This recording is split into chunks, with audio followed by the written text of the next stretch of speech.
अस्सलामुअलैकुम, welcome to my YouTube channel. आज की इस वीडियो में हम डिस्कस करने वाले हैं फिगर्स ऑफ स्पीच। चलते हैं फिगर ऑफ स्पीच को सबसे पहले एक्सप्लेन करते हैं। फिगर ऑफ स्पीच एक नॉर्मल लैंग्वेज को ऑर्डिनरी लैंग्वेज को एक्स्ट्रा ऑर्डिनरी के अंदर कन्वर्ट करने को, शिफ्ट करने को फिगर ऑफ स्पीच कहते हैं। फिगर ऑफ स्पीच को क्यों यूज़ किया जाता है या इसकी इंग्लिश लिटरेचर के अंदर क्या अहमियत है। राइटर्स को जब अपने काम को बहुत ज़्यादा ग्लोरीफाई करना होता है, ऑडियंस को अपनी तरफ अट्रैक्ट करना होता है, अपने रीडर्स को अपनी तरफ अट्रैक्ट करना होता है, या अपने पीस ऑफ राइटिंग को बहुत खूबसूरत बनाना होता है, तो वो फिगर्स ऑफ स्पीच का इस्तेमाल करते हैं। A figure of speech is deviation from the plain and ordinary mode of writing with the view to greater effect. एक आम बात जो आपको सादा अल्फाज में कही जाए, बजाय इसके कि उसको बहुत खूबसूरत या सादा अल्फाज की बजाय उसको बहुत ज़्यादा खूबसूरत अंदाज में बयान किया जाए, जैसे कि शायर अपनी शायरी के अंदर जो है मुख्तलिफ फिगर्स ऑफ स्पीच को इस्तेमाल करते हुए अपने अंदाज़े बयान को बहुत खूबसूरत बना लेते हैं। इसी तरीके से फिगर्स ऑफ स्पीच भी हैं कि जो एक आम सादा ज़ुबान में लिखी गई चीज़ के बजाय उसको बहुत ज़्यादा खूबसूरत अंदाज में लिखा जाना फिगर ऑफ स्पीच है। It is N intentional departure from normal regular language to gain strength and freshness of expression to create picture and quality and a poetic effect। ठीक है, इससे आपको ताजगी, आपके एक्सप्रेशंस जो राइटर्स के होते हैं उनको बहुत ज़्यादा खूबसूरत करता है, और ये मज़ीद जो है आपके दिमाग में जो इमेज बन रहा होता है उसको मज़ीद क्लियर और ख़ूबसूरत बनाता है। ओके जी, अब हम देखते हैं कि फिगर्स ऑफ स्पीच कितने टाइप्स के हैं। ठीक है, फिगर्स ऑफ स्पीच को 6 क्लासेस के अंदर जो है वो कैटेगराइज किया गया है। किन बेसिस के ऊपर? रिजेम्बलेंस पे, कंट्रास्ट पे, association, construction, indirectness of speech and sound. अब आज की इस वीडियो के अंदर हम डिस्कस करने वाले हैं figures of speech based on resemblance. ठीक है, इसके अंदर हमारे पास 10 फिगर्स ऑफ स्पीच को हम इस वीडियो में कवर करेंगे। Simile, metaphor, personification, apostrophe, hyperbole, euphemism, vision, allegory, parable and fable. सबसे पहले हम डिस्कस करते हैं सिमिली को।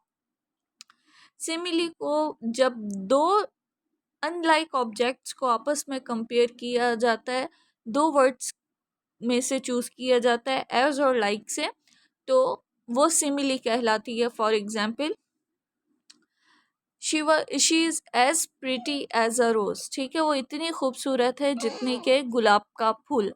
अब उसकी खूबसूरती को किससे मिलाया गया है? गुलाब के फूल से। ठीक है, अब हम आपको जो है मज़ीद इस बात को क्लियर करने के लिए हम यहाँ पे एग्जाम्पल लेंगे इंग्लिश लिटरेचर से ही। Wordsworth addresses Milton, Thy soul was like a star and dwelt apart, thou a voice whose sound was like a sea। ठीक है, इस और मैं आपको मज़ीद सिंपल लैंग्वेज के अंदर समझा देती हूँ। वो इतना बहादुर है जितना कि शेर। ठीक है, he is as brave as a lion. ठीक है, अब यहाँ पे बहादुरी को, ठीक है, किससे कंपेयर किया गया है? शेर की बहादुरी से। और हमने कौन से वर्ड्स के बीच में जो है वो हेल्प ली है? एज और लाइक। ठीक है, अब हम मूव करते हैं नेक्स्ट की जानिब, that is metaphor. The metaphor is an implied comparison without the use of any comparative word. अब याद रहे कि मेटाफर और सिमिली के अंदर बहुत माइनर डिफरेंस है, और ये आपने अपने माइंड में रखना है कि सिमिली के अंदर हम जो है वर्ड्स को इस्तेमाल करते हैं, कंपैरेटिव वर्ड हम एज और लाइक लेते हैं, जबकि मेटाफर के अंदर आप ये कह लें कि सिमिली इनडायरेक्ट कंपैरिजन है तो मेटाफर डायरेक्ट कंपैरिजन है। कैसे? The camel is the shape of the dessert. ठीक है, अब यहाँ पे हमने कैमिल को क्या डायरेक्ट एक वर्ड यूज की है? शिप। ठीक है, ही was a lion in the battle. ठीक है, वो जंग में एक शेर था। ठीक है, अब हमने यहाँ पे ये नहीं कहा he was as brave as a lion in the battle, हमने क्या कहा? He was a lion in the battle. ठीक है, शी इज़ अ रोज, वो एक गुलाब है। ठीक है, अब हम यहाँ पे ये नहीं कह रहे कि she is as beautiful as a rose. ठीक है, नेक्स्ट है हमारे पास personification, attributing life and mind to lifeless things, ठीक है। It is an act of representing objects and qualities as human being. अब यहाँ पे आपने अपने माइंड में इस बात को क्लियर रखना है कि जो नॉन लिविंग क्रिएचर है, ठीक है, जो नॉन लिविंग चीज़ें हैं, हम जब उनको जो है लिविंग के तौर पे कंसीडर करें, ठीक है, तो वो क्या किस फिगर ऑफ स्पीच के अंदर आ जाएंगी, दैट इज पर्सोनिफिकेशन, ठीक है। अब हम जब लाइफलेस ऑब्जेक्ट्स को लाइफ के तौर पे कंसीडर करें, फॉर एग्जांपल यहाँ से भी आपको एग्जांपल मैं English literature as you like it by Shakespeare की दे रही हूँ। The mountains sing together. अब हमें पता है कि माउंटेन सिंग नहीं कर सकते, लेकिन यहाँ पे हम लैंग्वेज को ब्यूटीफाई किस तरीके से करें, the mountain sing together, the hills rejoice, claps hand and churlish chidings of the winter's wind. अब यहाँ पे जब आप इन 4 लाइन्स को क्रिटिकली एनालाइज करेंगे तो आप देखेंगे कि यहाँ पे शेक्सपियर ने बहुत खूबसूरती से पर्सोनिफिकेशन का इस्तेमाल किया है अपनी राइटिंग को मज़ीद अट्रैक्टिव बनाने के लिए। नेक्स्ट है हमारे पास एपोस्ट्रॉफी, ठीक है। An apostrophe is an direct address to the dead, to the absent और टू अ पर्सोनिफाइड ऑब्जेक्ट और आइडिया, ठीक है। अब यहाँ पे एपोस्ट्रॉफी जो है ये किसी जो है डेड को, किसी एब्सेंट को या पर्सोनिफाइड ऑब्जेक्ट और आइडिया को डायरेक्टली जो है एड्रेस करती है। यहाँ पे भी मैं आपको एग्जाम्पल इंग्लिश लिटरेचर से देख के समझाऊंगी। O death where is the sting, oh grave where is the victory, ठीक है। जहाँ पे जो है हम किसी एब्सेंट चीज को एड्रेस करें तो वो फिगर ऑफ स्पीच एपोस्ट्रॉफी होगी, ठीक है।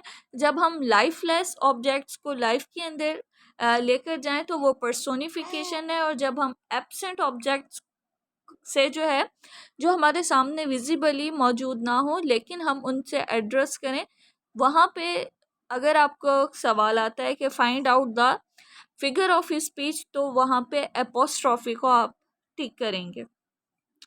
नेक्स्ट है यूफेमिज्म, ठीक है। Figure of speech which stands for a pleasant way of referring to something unpleasant. इसके एग्जाम्पल मैं आपको हमारी डेली लाइफ से दूंगी, ठीक है। जब हमने कोई बहुत गलत काम किया हुआ हो, ठीक है, या हमसे कोई फॉर एग्जांपल घर पे कोई चीज़ टूट गई है, तो जब हमें कहें शाबाश बेटा बहुत अच्छा आपने काम किया, तो तब हम फ़ौरन समझ जाते हैं कि अम्मी का मतलब है कि ये चीज़ आपने बहुत गलत की है।